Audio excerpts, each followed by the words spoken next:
Kakapala ng mga mukha ng mga kumita rito eh. Sino pwede ipatawag for hearing, for interview? Marami. Unang-una, siyempre, DPWH, paano ginawa yung design, titingnan din namin ano ba yung basis na bakit nila ginawa to, may hydrological study ba. Pangalawa, alamin namin yung program of work, titingnan man namin kung tumama ba doon sa talagang ginawang design, pati na rin yung bill of quantities, pati na rin yung technical plan, kung nasunod ba lahat. Titingnan din namin yung kakayahan ng kontraktor. Bakit nagawa niyang 3.5, bakit 4? Siyempre, explain lahat yan. So marami kaming tatawagin dito. Ito, 2017 pa ito pinondohan. 2017, 774 million. Halos 1 billion. 2018, sinimulan yung proyekto. Natapos ng 2020. Nagbayad ng 2020 in full. Fully paid ito. Pero since 2020, hanggang ngayon, never gumana ito. Sino ba namang hindi magagawa? Halos 1 bilyon. Ngayon, pinakita tayong karatula doon, mayroon na namang idadagdag na 94 million, 100 milyon na naman yan. Ako hindi ako naniniwala pag natapos yung 100 milyon na nagagamit. I doubt. So, talagang and very similar ito dun sa nakita namin ni Sir Benji kahapon, Mayor Benji kahapon, sa Pampanga. Yun din, 2018, nagsimula. Pinondohan ng pinondohan, ilang phases, siguro mga 6 na phases. Pero, 1 taon lang, sira. 2018 yon, past administration. Ito 2017, past administration din. Since 2017, it's already 8 years today. At ang pinakamasama doon, and I'll allow Yorme to explain, imbes na makatulong ito, nakasama pa. Kasi nung wala ito, mababa lang ang tubig dito. Nung ginagay nila to, at obviously hindi gumagana since matapos to, since mapondohan nung 2017, 2018, gumrabi yung baha dito. Sir, kanina medyo pinapagalitan niyo yung RD, no? Para ano po ba yung issue with continuously trying to upgrade something na posibleng hindi napag-aralan ng maayos? Ngayon ba yung tama? Nakikita kasi namin ni Sir Benji, he can tell you more. Mukhang nagiging pattern to sa mga nakikita nating project. Na merong pinondohan, binayaran, either substandard o minsan ghost pa. Tapos mapapansin mo, pinopondohan pa rin ng pinopondohan year in. Kamukha ito, may pondo na naman. Haalimin ngayon ng ICI, sana naman ang galing itong pondo. Sa palagay niyo po, Secretary, what's at the bottom of this kind of pattern? Bakit ho nangyayari? Wala bang nakaka-check? Why did it take all this time bago na-discover ho yung ganitong pattern? Tinanong ko nga, meron na bang DPWH secretary na nagpunta dito? Meron daw, si Secretary Bunawan daw. Pero ang naging solusyon nga nila Secretary Bunawan daw is gumastos na naman ng 100 milyon. So, ang problema lang dito, gas ko na sasabihin. Walang magasakit yun ang problema. Walang magasakit. Gagawa ng proyekto, baliwala na hindi gumagana o substandard o minsan ghost yung proyekto. Kahit na magsasuffer yung community, tingnan nyo, sabi ko nga si Yorme, nanalo na, nawala, bumalik, sira pa rin to. I mean, kung may magasakit yung ahensya o yung mga tao, dapat alam na naman nilang nabayaran na to ng halos 1 bilyon, paganahin naman nila. Pero ang problema, ayan na naman, magagagay na naman. Pero tinanong ko kanina, sigurado ka ba na pag natapos tong 100 million na to halos, maayos na to? Nung una sinabi, yes sir. Pero nung bandang huli, hindi daw. O sabi ko, anong solusyon? Sir, kailangan pa ng dagdag na 200 million. Napakamot na talaga ako, sabi ko. Wala nang katapusan. So ang gagawin namin dito, and last na lang to, magpapa third party assessment kami dito. No, papaalam ko na talaga ano ba talaga ang kailangan gawin para maayos na to once and for all. and magkano ang kailangan. Ano pakiramdam na nasa gitna ng Maynila, ganito nangyayari? Nakakagagi talaga. Yun din naman ang nakita ng ICI, ni Sir Benji sa Quezon City. Sir, itong So yun ang gagawin natin dito. Papahinto ko muna yan, tapos papa-assess ko muna to, kasi baka nagtatapon na naman tayo ng 100 milyon dito. Ano po yung ginagawa ngayon? It's an engineering solution that they want to raise the level of the inlet, yung humihigop ng tubig. So hindi ko alam, hindi ako engineer. So but to be honest, I don't trust them. I don't trust people who said that is the solution. Simply because it's inside DPWH. Secretary, how about yung contractor behind this project? Will they be liable? Of course, they're liable. Hindi gumagana, nabayaran sila ng buo eh. Sino po yung contractor for this? Ano daw? Sino contractor? Yung bago. Hindi yung luma. B2. Sir, itong pattern na to na paulit-ulit phasing yung mga projects, ulit-ulit pinopondohan, is this something nag-start sa past admin or based on?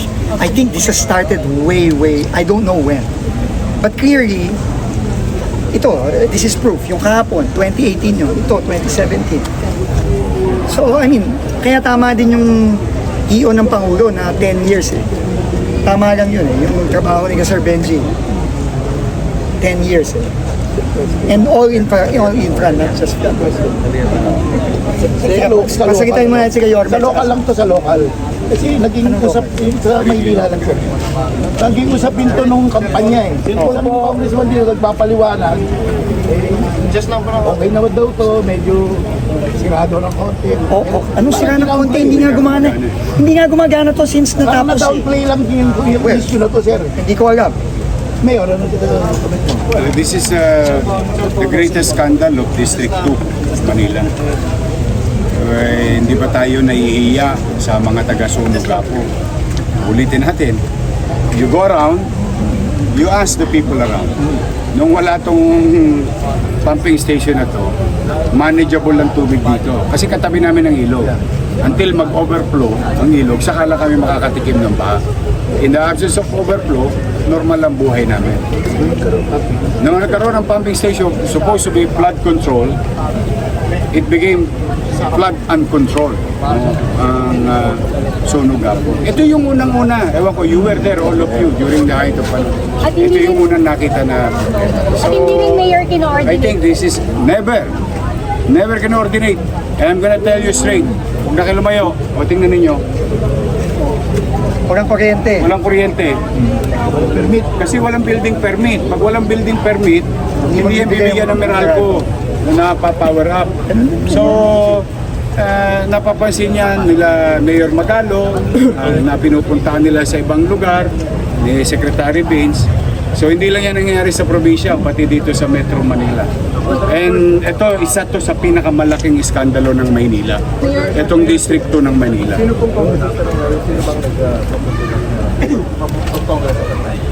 Ngayon, dalawa yan. Noong una, Lopez. After ng Lopez, Roland Valeriano na hanggang ngayon. So, the remainders of the 8 years from kailan ba election? 19. 19. 3 years. The 22, 25, 3 years. 6 years. 6 years. Ngayon, 25, 28. Ayun, yung kasalukuyang congressman dito. I mean, I'm not saying is at fault. But as far as the pattern is concerned, with regard to congressional insertion, discretion, and lobbying or pooling resources from the respective district out of the NEP, out of the GAA, is congressman ang gumagawa. Maliwanag naman na yun eh. I mean, by this time, wala naman nang makakatanggi. But setting aside that, yun yung point ni Secretary, baka naman kung po pwede, once and for all, magkonsulta kayo sa third party, patakbuhin nyo to, at kung po pwede, huwag na kayo mag phase 1, phase 2. Ang dami ng phase, ang kakapala ng mga mukha ng mga kumita rito eh. Let's address the problem because the people of Sunog Apo is paying the price. Tomorrow, we're gonna suffer again. because there is an possible typhoon. And the day after that, maybe a week after that, there is another one. So, sa akin, ako pinakikisuyo kila Sec Vince at sa DPWH family na kung po pwede, sabihin na yung solusyon kay Secretary, magkano kakailanganin kaysa ataduhin nyo ng ataduhin 94 ng 94, wala namang mangyayari. So once and for all, umaapila naman kami bilang lokal na pamala sa national government. Mayor, yung kawalan ng permit, ito lang ba or marami din? Lahat. Kaya nga pinaghahabol ko lahat eh. Kita mo, nagbayad nga sila ng buwis. Ang dami. Minsan nga, di ba, nakachamba pa ako Sabado ng hapon. Nag-iikot ako. Pero mo naglilinis ng truck nila sa ibabaw ng tulay only to find out, uy, may flood control project pala doon sa ilalim ng tulay. Alam mo, anyway, moving forward, way forward. I always wanted to, after this incident, way forward tayo. Sundin natin yung panawagan ni Pangulo na itong mga national government agency project kailangan humingi ng kaukulang, kooperasyon at permiso sa lokal. Nasa ganon, hindi naman namin tuturo ang daliri namin sa nakaraan. Nakakapagod na magturo eh. I think tao, pagod na rin eh. Kaya kanina nakita niyo yung attitude ko, tinatanong ko yung RT, magkano? Kasi nandito na si sekretaryo eh. Pero sabi ni sekretaryo, teka, kung magkano, tatapo ba? Walang assurance. Sabi ni sekretaryo, paano nyo muna? Pakonsulta nyo muna sa third party. Para naman, paglabas namin dito, pag nakaharap ko yung mga taga Maynila, manatag kayo, aayusin na ni Secretary Vince Dizon. Ngayon, yung meron pang pananagutan, bahala na si Mayor Magalong at 10 ng kanyang mga kasama. Kasi yung pananagutan, hindi naman pwedeng ikubli na yun. Basta sa amin, hopefully, matapos na ito para sa mga taga-Sunugan at taga Maynila. Mayor Benji, sino po pwedeng bilang pananagutan ko, sino po ba pwede yung ipatawag ng ICI regarding this? Here in Manila or ano po yung mga pieces of evidence? Unang-una magkakaroon tayo ng technical and fraud audit. Dahil very peculiar ito, gagamit tayo ng isang third party. Hindi namin kaya ito. Kasi kakaiba to eh. Technical masyado. Highly technical ito. Tapos kahit na ayusin, assuming maayos ito, kailangan investigahan pa rin namin. Kailangan managot yung dapat managot. Sinong pwede ipatawag for hearing, for interview? Marami. Unang-una, siyempre, DPWH, paano ginawa yung design, titingnan din namin, ano ba yung basis na bakit nila ginawa to, may hydrological study ba? Pangalawa, alamin namin yung program of work, titingnan man namin kung tumama ba doon sa talagang ginawang design, pati na rin yung bill of quantities, pati na rin yung technical plan, kung nasunod ba lahat. Titingnan din namin yung kakayahan ng kontraktor. Bakit nagawa niyang 3.5, bakit 4? Siyempre, explain lahat yan. So marami kaming tatawagin dito.